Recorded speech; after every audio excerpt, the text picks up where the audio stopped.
Alright, welcome back for the final part of our set review. In this episode, we'll be taking a look at the multicolored gold cards, the artifacts, and the lands. Yep. And we will be starting with the best mythic in the set. I don't know that. We're the most excited. Dude, Avison and Relentless dead, man. Yeah. One of the three best mythics in the set for sure is Arlen Cord.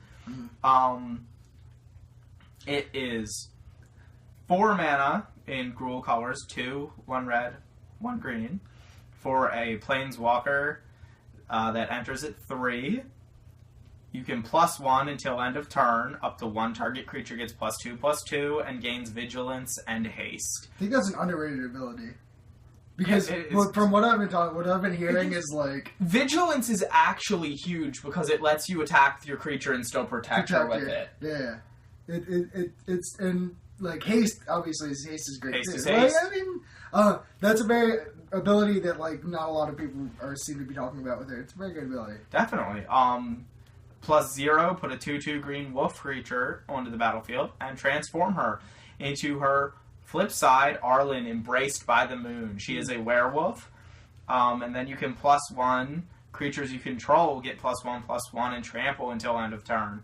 -1. She deals 3 damage to target creature or player, and you transform her back. Or -6, you get an emblem with creatures you control, have haste, and tap this creature to deal damage equal to its power to target creature or player. I want to eat her hairy wolf pussy. her hairy granny wolf pussy. Damn right. Yup. There we are. Nothing else to say. Yep. We did it. On to the next one. All done. This card's great. So her good. +1 protects herself. Her -0 or 0 protects her. herself, and then her -1 protects herself on the other side of her. So strong. Good lord. She's just, I mean, any deck that can reasonably cast her. Like even I heard people talking about her in Eldrazi. Just sticking her in the Eldrazi ramp decks. Just like powerful. Any mid-range deck is gonna want her. Like any aggro deck is gonna want her. Really. Any deck that can cast her, I think she's gonna be 30 for the entirety of the time. She's gonna be in standard. Yep. Similar to Elspeth Champion. And considering she doesn't have a strong amount of modern playability, which maybe, but I kind of doubt it. You have to be pretty powerful to get into modern. She'll probably go down after that. Yep. But for the time she's in standard, she'll be great. Obviously, never look back. Take this and never look back if you draft. All right. That's to be clear. Next up is Nahiri the Harbinger, my favorite art in the set. Yeah, it's pretty gorgeous. She looks kind of like Jane Lynch. All right. Yeah. Doesn't she? Yeah. I want to eat her pussy too, but that's less hairy, probably. Yup. So, it's 2 mana. Two it's not 2 a mana, red, actually. 2 a red and a white. It's 4 mana. Enters at 4. You may +2. You may discard a card, and if you do, draw a card. -2, exile target enchantment, tapped artifact, or tapped creature. That's a weird ability. It's weird. -8, search your library for an artifact or creature card and put it onto the battlefield. Then shuffle your library. I wonder who that ability is referring to. Could it be Emrakul? Probably fucking Lee. She ain't no Arlen Cord. She's not as good as Arlen Cord. The art's way better. The art is better. I don't know about way better. But yeah, this card, solid, constructed, playable. I didn't like. The thing is, she's a relatively controlling card. She's not super good. Like I don't see her being more than $8. Yeah. I think that she probably has a place. Maybe in like in a blue-white red deck. Like she's more of a controlling card than like an aggro card, which is odd because she's Boros, and you think a Boros card would be pretty aggressive. I love her. Like I adore the card. I don't think it's super powerful, but I adore it. Obviously limited, great, excellent pick. Just removal spell and some is insanely good. Yep. And our last Planeswalker is Sorin the Grim Nemesis. 4, a white and a black. Planeswalker Sorin enters at 6. +1, reveal the top card of your library and put that card into your hand. Each opponent loses life equal to its converted mana cost. Jesus Christ. Each opponent. Two-headed giant. No, this is the card that straight up is not fair in Two-Headed Giant. It sure is. I'm glad it's mythic at least. Yeah, -X. It deals X damage to target creature or planeswalker, and you gain X life. -9, put a number of 1/1 black vampire knight creature tokens with lifelink onto the battlefield equal to the highest life total among all players. This is the commander planeswalker. We'll see very little play in standard. Really? Why? 6 mana. And it's Chandra, Elspeth, it's a random Ugin, it's a random card? ability. It's a random ability. In what way is it a random ability? The top card of your library could be a land and it does nothing. No, it draws you the card. Okay, 6 mana, draw a card. 6 mana, draw 10 cards? Because that's what it's going to be doing. It's just going to draw a card until they're dead. I think Sorin is really good in Limited, really good in Commander, a ton of fun. And really good in Constructed. Probably amongst the top 10 cards in Constructed immediately. I don't think it'll see very much play in Standard. I don't understand why you would ever think this. I'm not behind this one. Because it's a random ability. It's not a random ability. You draw the card regardless. It's not like you don't get to draw the land if you don't, like, you're gonna be destroying them in card advantage. Like, it's way better. Like, that ability is way better than Jace's. Like, would you rather scry one or deal them an amount of damage? Jace is filtering and drawing you a card, and it's 1 mana less. It's deck manipulation. Yeah, but it doesn't. It also doesn't protect itself nearly as good as Sorin. Sorin comes in, eats their best card, and then draws cards until they're dead.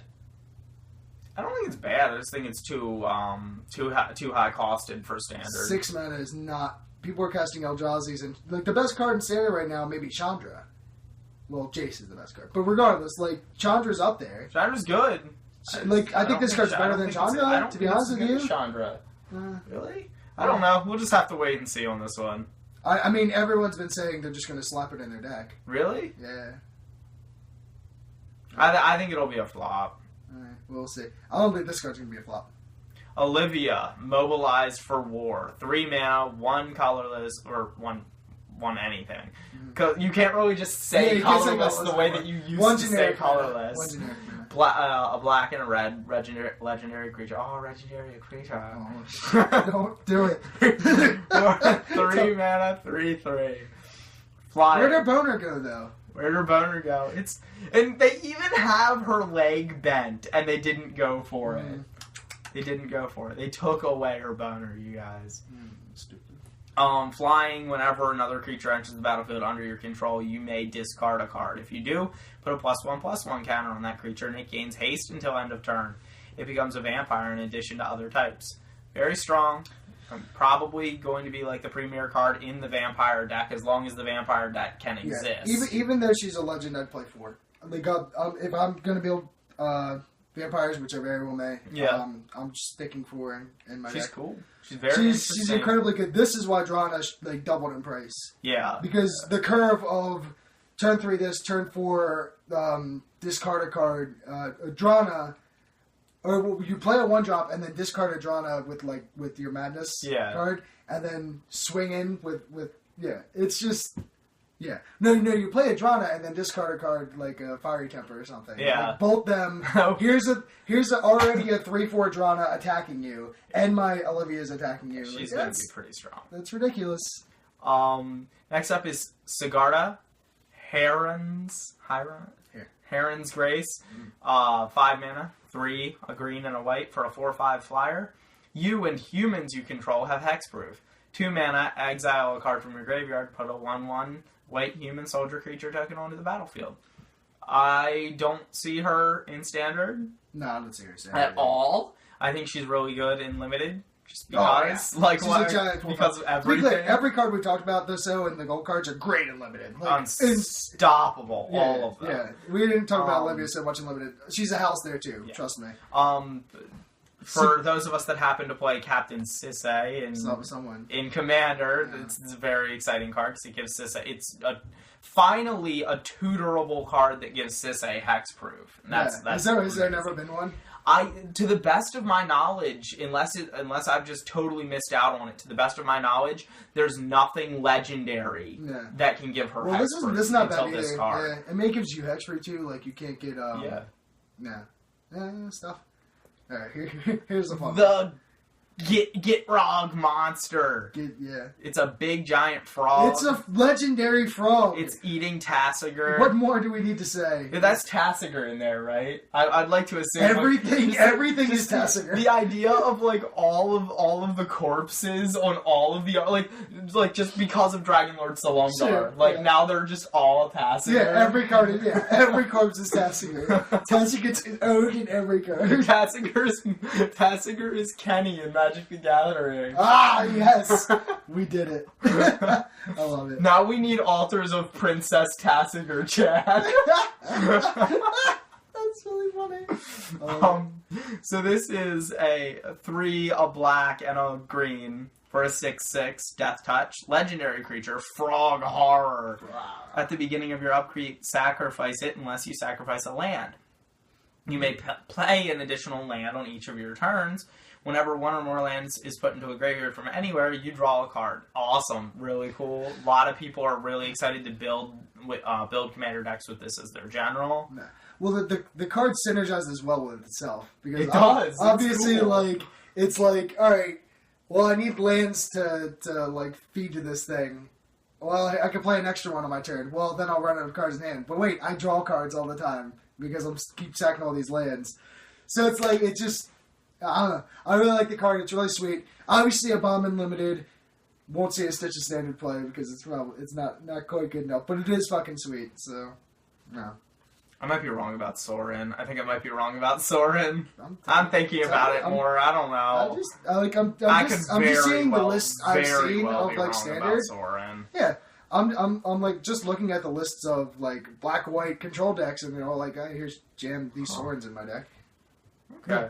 Yeah. Altered Ego. that mana cost. X2, a green and a blue. It just looks like so much crap. Yeah. It's a shapeshifter.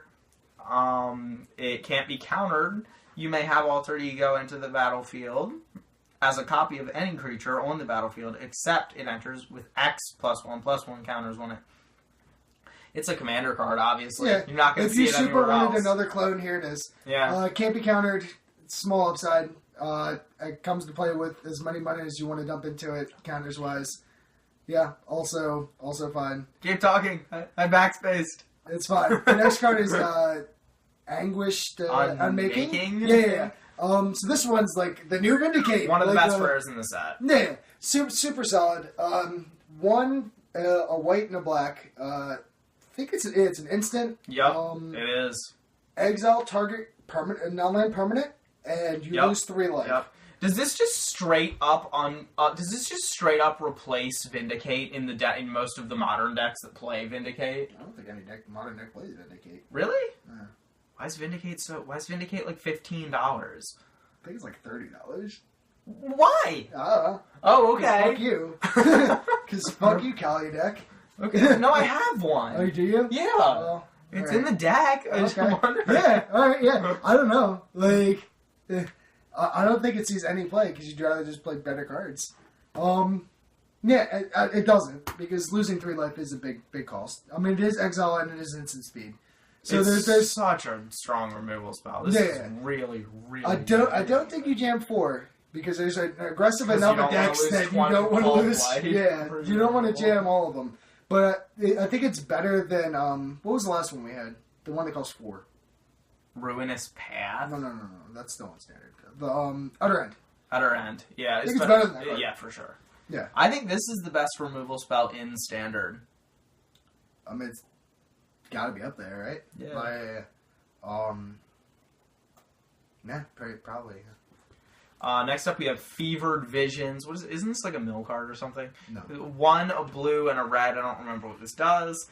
At the beginning of each player's end step, that player draws a card. If that player is your opponent and has 4 or more cards in hand, it deals 2 damage to him or her. Cool commander card. Yeah, sweet Pretty commander. cool. Like for your sweet Necrosar decks, Yeah. whoever's out there. Sweet card. I heard some people talking about. What are you doing? Why do you keep doing this? Keeps backspacing. Okay. Nanako-chan, no. Stop looking up Nanako-chan. Why? So I heard like some, I forget it was, it may have been Xi'an talking about like losing to this card in constructed. Yeah. Like I don't think it's particularly constructed playable, but it is sweet in draft. I mean, the fact that you get the first draw is pretty sweet too.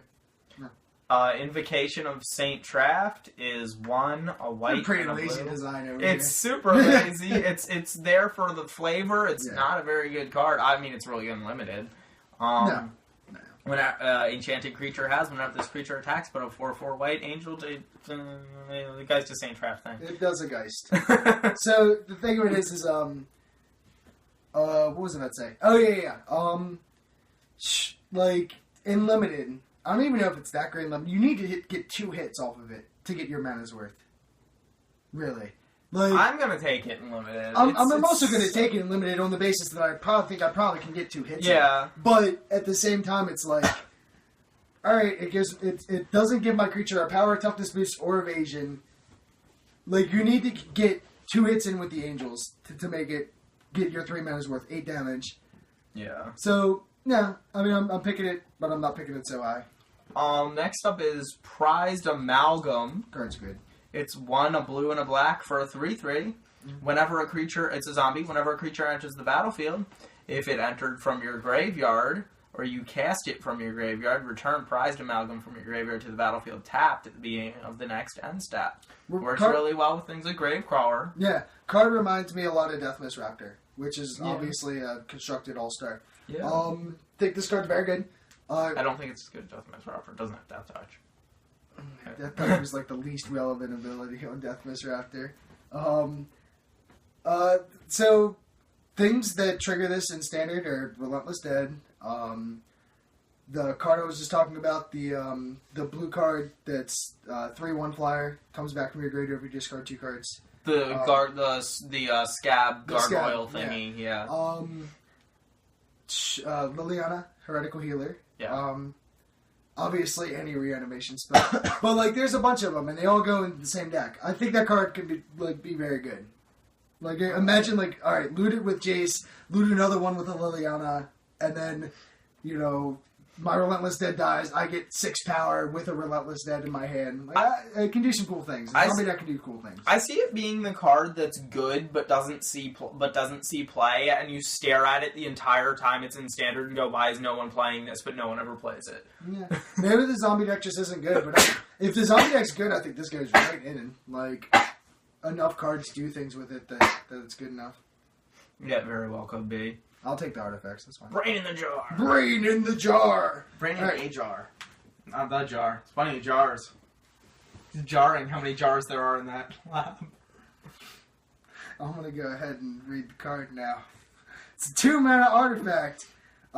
Pay 1 mana and tap it, put a charge counter on Brain in the jar. Then you may cast an instant or sorcery with converted mana cost equal to the number of counters on Brain in a jar from your hand without paying its mana cost. Many words. Tell me if this is good, because I don't know. And then you can put, and then you can pay 3 mana, tap it, remove X charge counters from Brain in the Jar, and scry X. This card does many things. I don't think any of them are good enough to do anything at any point. I wouldn't play this in my draft deck. I wouldn't stick it in any constructed deck. If I really wanted to be kind of derpy, I may stick it in an EDH deck. So, like, Wizards doesn't like printing good artifacts anymore. Except for just Hangerback Walker's the only one I can think of in recent years. Yeah, I can't think of any either. But this is like a fixed Aether Vial. Yep. Which Aether Vial tapped for 1 billion mana. But, like, the fact that you have to pay a mana and tap it to get a charge counter on it, like, ugh. I don't know. The card does not seem good to me. Like, it's super sweet, and like it's a sweet design, and it's flavorful, but it's also trash. And I think this is a 50-cent rare. Corrupted Grapstone. It's a 2-mana artifact. Enters the battlefield tapped. You can tap it, choose a color of a card into your graveyard, add 1 mana of that color into your mana pool. This is the rare these days. Yeah. Strict, like, significantly worse signet is a rare. Artifacts are bad. Yeah, artifacts are bad. I mean, I'm upset because I can't play this in my Colorless deck. Because I can't tap for a colorless mana at any point. Yeah, I don't know. This is I don't think this is very good. I mean, maybe you play it in your draft deck if you really want to ramp, but even then, it's like... Does it at least fix your colors? Right? Not kinda. Kinda? You have to choose a card in your graveyard. If you have a card in your graveyard of the color that you're looking for. So not really. Yeah, not really. I don't know. This doesn't seem very good at all. No. I'm upset that that's a rare. Yeah. That's uncommon. Come on now. Alright. Slayer's Plate. It's 3 mana equipment. Equipped creature gets +4/+2. I think it's really weird that a suit of armor is increasing their power more than their toughness. Have you seen this armor? It's all spiky and swordsy. Okay. He's holding a giant sword and has a mace and no, it's not a mace. It's a crossbow. Yeah, I don't know. It's super aggressive. Whatever. +4/+2. Whenever equipped creature dies, if it was a human, put a 1/1 white flying spirit token onto the battlefield. Equip 3. So it's kind of clunky. Yeah, it's clunky. I mean, it's bad it's obviously bad and constructed, but for limited, it's pretty clunky. It's 3 to play, 3 to equip. I do like that if your creature dies, you get another thing to put the equipment on. It has a I'm vision. probably passing this if it's the rare that I open. If I get it halfway through the pack, I'm probably taking it. I'd say 4th, 5th, 6th pick. Yes. I take this. I'd take it 4th. I'd probably usually take it 4th or 5th. Yeah, I could see that. I mean, it's pretty unexciting. Tamiya's Journal. 5 mana legendary artifact. At the beginning of your upkeep, investigate. And then you can tap it and sacrifice 3 clues to search your library for a card and put that card into your hand, any card. And then shuffle your library. It's an EDH card. Yeah, sweet EDH card. Very cool. Do you play this in your draft deck? No. Yeah, no. No. So. I mean, you pay 5 mana and then next turn you get to pay 2 more mana and draw a card. That's another one of those cards where there's going to be a really sad guy at the pre-release, and it's like, I got 5 Tamiya's Journal. How did this happen? I can't play Magic. I guess I'll tutor up my Tamiya's Journal. Yeah. Tamiya's Journal. It's a legendary artifact, so we can replay him. Alright, next one. Here's an uncommon. It's 3 mana for a 2/2 artifact creature Scarecrow. Harvest Hand. When Harvest Hand dies, return it to the battlefield transformed under your control. And then transformed, what does it does? It's an equipment. Equipped creature gets +1/+1. If it's a human, it has menace. It's 2 to equip. Nah, not very great. 3 mana 2/2. When it dies, it gets... I mean, it's a 3 mana 2/2 that does something when it dies. I could see myself playing it, but... It's a very unexciting playable. It's incredibly unexciting, yeah. I agree. Definitely wouldn't play it if I didn't have any humans in my deck, or wasn't, because the menace is the good part of that. Anyway, on to the next one. It's a Murder's Axe. Murder's Axe? Yeah. 4 mana, cool. Equipped creature gets +2/+2, equip is draw a card. No. That'd be way better. every time you equip it, you get to draw a card. Every time you draw a card, you get to equip it for free. Yep. Equip is discard a card. That's not good. That's all. Yeah, I don't think this card's very good. I mean, if you super want a discard outlet, it's here. Here it is. But 4 mana to play it, and not incredibly good. Not impressed with these equipment. These Abyssinian missionaries. They're never good. There's at least 1 or 2 good ones. I promise. Epitaph Golem. Epitaph? Is that how that's said? Yeah, that's a word. All right. 5 mana 3/5. Pay 2 mana. Artifact creature. Golem. Put target card from your pay 2 mana. Put target card from your graveyard or the bottom of your library. So it's a 5 mana 3/5 is all it does basically. That's terrible. Yeah, it's not great. Not great in any way. Sideboard it in if you're facing a bunch of 4/4s. Yep. Sure. Haunted Cloak is the next one. 3 mana equipment. Equipped creature has vigilance, trample, and haste. Equipped is 1. That's reasonable. I mean, 3 mana to play it is pretty unexciting. Yeah, but once it's down, you pay 1 to equip it. You give all your creatures haste essentially. Yeah, and trample and vigilance. Like that one's most. It's not uncommon. That one's reasonable. It's not great, but if as a payoff card to like an Abyssinian Missionaries or like there may be like one other thing that equipment matters. You could do worse. Here's the next one: Runaway Carriage. 4 mana artifact creature construct. 4 mana 5/6. Trample. Seems pretty good, right? And then it probably does something that makes it suck. Yeah, when it attacks or blocks, sacrifice it at the end of combat. It's a big old no. No, thank you. Well, okay. Here, I'm going to defend this card for a second because it is a 4 mana deal 5 damage target blocking creature. Or target attacking creature, right? Because you block their creature with a 5/6. Yeah. And then it dies, yeah, but it's essentially a removal spell. Yeah. I could see myself playing this, and like sometimes it attacks for 5, sometimes it lava axis. Okay. Meh. Not exciting, but I could see myself playing a copy. Next one. 1 mana equipment. Skeleton Key. Equipped creature has Skulk. I can't believe there's not already a card in existence called Skeleton Key. Well, now there fucking is. So, shut your whore mouth. The Skeleton Key. 1 mana equipment. Equipped creature has Skulk. When equipped creature deals combat damage to a player, you may draw a card. If you do, discard a card. Card's not bad. That's Equips right. for 2. Yeah, that's all right. Yeah, Skulk. It gives your creature a form of evasion and sweet little filtering effect. I play that. Yeah, like I said, there's a couple playable ones. Windfield Scarecrow. It's a 3 mana 1/4 defender. Scarecrow. Yeah, another Scarecrow for only your sweet Reaper King decks. They get a couple more.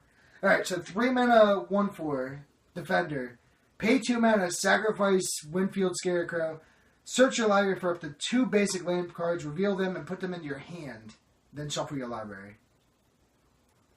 So it's no Land Donkey. It's no Burnish Heart over here. Land Donkey's so good. Yeah. So the thing of it is it is an artifact creature that sacrifices itself. So an artifact creature gets 2 cards for your Delirium. Well, that's true. Yeah. So I'm trying to figure out ways to make this not poopy. Because I think it's kind of poopy. It's an uncommon, too. It's a shiny turd. Nah, it's a shiny turd. Alright. Thraben Gargoyle. It's a 1 mana 2/2 defender. Pay 6 mana to transform it, and it transforms into a 4/2 flyer. I like that one. Yeah, card's fine. That one's I mean, you play it, and then you block a 2/2, and you don't care about it because you spent 1 mana. Yeah. Or you play it, and then you transform it, and it's a sort of fragile win condition. Gargoyles always seem to be like pretty decent when they print them. Yeah, well, I mean, the investment of, again, we said it before, but when your early drops can do something in the late game that's not horrible, that makes them relatively playable. Here's, I think, the best equipment in the set. Well, best not rare. Neglected Heirloom. 1 mana, a crit creature gets +1/+1. When a crit creature transforms, transform this card, and it's 1 to equip. When it transforms, equipped creature gets +3/+3 in first strike. Oh, that's a good one. Yeah, that's very good. Right? It's one to play, 1 to equip, and then if you have cards that transform, which is a fair number of the set, you get +3/+3 in first strike. That equip is for 3.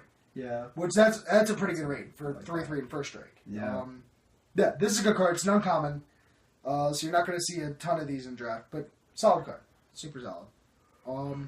You seem like you're getting a little bit sleepy. I'm getting a little bit sleepy. Okay. Well, that's okay. We don't got that many more to go. We have the Magnifying Glass is the next one. 3 mana artifact. Tap to add a colorless mana to mana pool, specifically colorless, not generic mana. Pay 4, tap it to investigate. This sort of reminds me of... Let me read it. Yeah. Sort of reminds me of the Jammy Jew from the thing. It's alright, yeah. It's the pay 3 mana to do the same thing, except you get to scry if you activate the ability. Yeah, I could see myself playing this in a control deck. I don't think you stick it in every deck, but you probably play it in a control deck. Okay, yeah, I like it. True Faith Sensor. 2 mana for an artifact equipment. Equipped creature has +1/+1 in vigilance. As long as it is human, it gets an additional +1/+0. Equipped for 2. That does very little. Nah, it's pretty not great. Unless you have 3 Abyssinian missionaries, then you probably don't play that card. Wicker Witch. It is a 3/1 for 3. Well, it's boring, but I'll probably play it in some amount of my decks. Exactly. There's so many 4-mana 3/3s that you just block. And you Shard of Broken Glass. The card that Paul Patrick will draft 12 of. It's the person that drafts 12 Bone Souls in his deck. Yeah. He destroyed me with that Bonesaw deck. It was weirdly well put together. Mm-hmm. It was terrifying. He had those stupid merfolk that kept drawing in cards every time he played a Bonesaw. That's really He funny. drew like 12 cards off of Bonesaw triggers. Oh god, I hate you both. That's hilarious. Alright.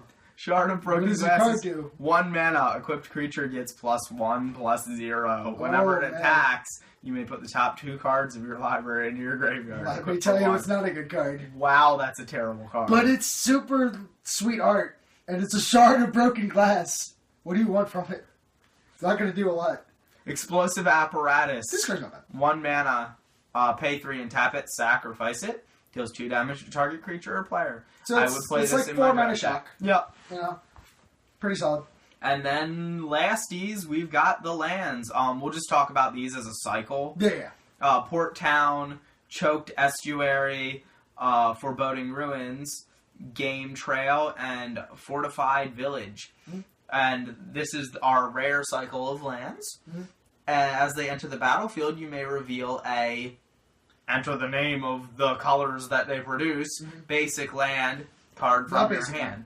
Or, okay. Yeah, obviously. Basically, shocks. Yeah, shocks. Shocks or battle anything lands like or whatever. Battle lands. Yeah. If you don't, Fortified Village enters the battlefield tapped. Or, I said Fortified Untapped. Village because that's the one that I played. No, if you don't. Oh, if you don't. it I'm enters sorry. tapped. Apologies. Yeah. Apologies. So, yeah, these are pretty decent. They're going to come into play untapped a reasonable amount of time. Yeah, there are our good old standard lands. They're something solid. a little bit new. Always going to be like $5-6 at the very least. Yep. Good for EDH. Just good cards. And then we have our cycle of the uncommon lands that are just straight up 2 colors enter The Guild tapped. Gates. All fine cards. They're Guild Gates, yep. I mean, I for draft purposes, I'd pick the rare cycle, like, fourth pick or so, and these, like, 5th, 6th picks. Highland Lake is my favorite art in the set, and I desperately wish it was on one of the better lands. I agree. I wish that was the blue-black. Highland Lake should have Highland Lake's art and Choked Estuary's art should be switched. I agree. Because that's so gorgeous. I want a foil, and I wish it was on a more constructed playable land. I agree. And then all we have left is these couple lands. We have a rare land, Drownyard Temple.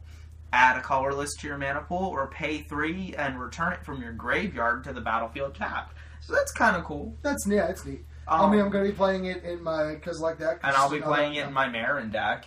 Yeah.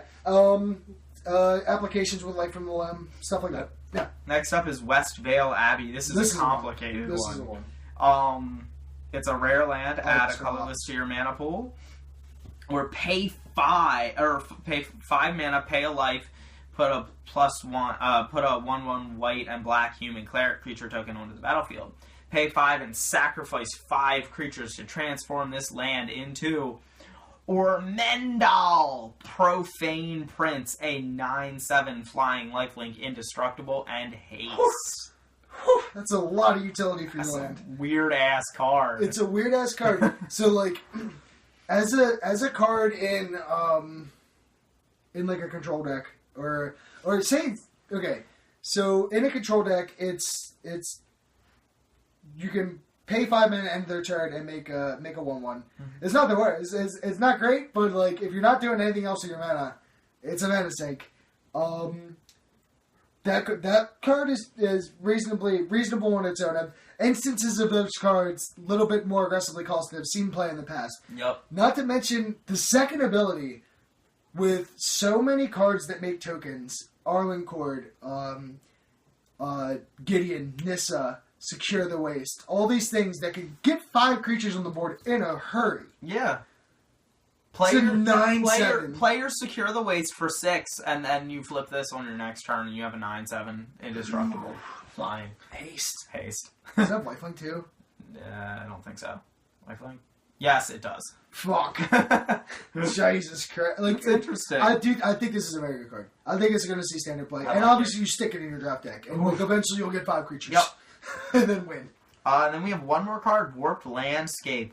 Add a colorless to your mana pool, or pay 2 and sacrifice it to search your library for a basic land card and put that onto the battlefield tapped. So that's a fine and dandy. It's a bad Evolving Wilds. Well, but it gives you a land on its own. So. Yeah, I think it's probably a little bit better than Evolving Wilds. Yeah. And situationally, but it also adds land for Delirium. Yep. True, very true. Solid card. So that's our set review. Real quick, I want to do a sample pack. Do a sample pack from this sweet booster simulator, and we're going to tell you what we'd pack one, pick one. Yep.